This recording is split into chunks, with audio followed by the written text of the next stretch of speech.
ఒకటో అధ్యాయం మాట వినకపోతే, మీరు చెప్పిన దేవుని చట్టాన్ని వాడు పాటించకపోతే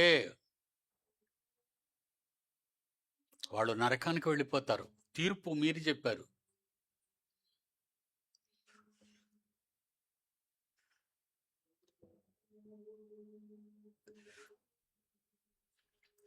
అని 3వ వచనంలో అంటున్నాడు చివరిగా,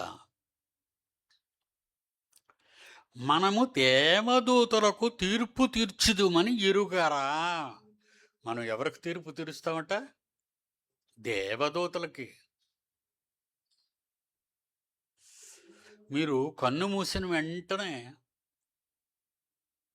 అంటే మరుక్షణం లాజరు దగ్గరికి ఎవరు వచ్చారు? దేవదూతలు. వాళ్ళు రావాలి మీకోసం, మిమ్మల్ని తీసుకెళ్ళటానికి వాళ్ళు రావాలి. ఎందుకు రాలేదు అని అడిగే హక్కు దేవదూతల మీద నీకుంది.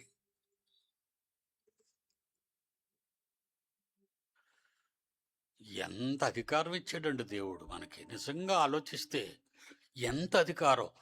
లోకం మీద అధికారం ఇచ్చాడు, లోకంలో ఉన్న మనుషులందరి మీద అధికారం ఇచ్చాడు. వాళ్ళు విన్నా వినకపోయినా మీరు చెప్పండి తీర్పు అంతే.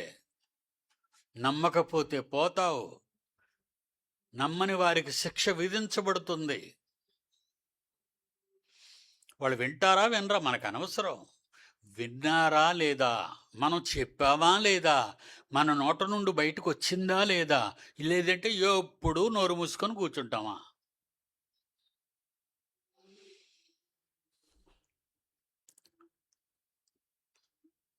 మనము దేవదూతలకు తీర్పు తీర్చుదమని ఎరుగరా.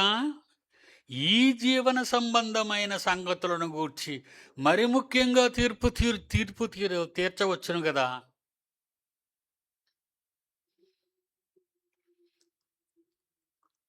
ఈ జీవన సంబంధమైన దాని గురించి నువ్వు తీర్పు తీరుస్తున్నావా? ఏంటి ఆ జీవన సంబంధం? ఏమండి మనం ఒక మంచి మంచం కొనుక్కుందామండి.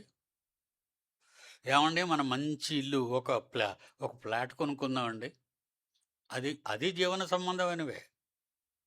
ఏమండి మనం అలాగా సముద్రంకి వెళ్ళి తిరిగి వద్దామా?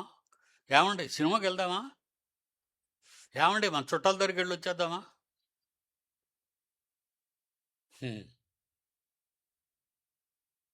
జీవన సంబంధమైనవి.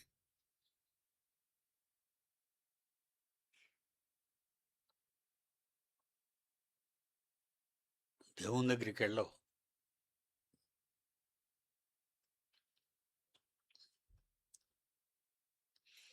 God bless you. రేపు కలుసుకుందాం.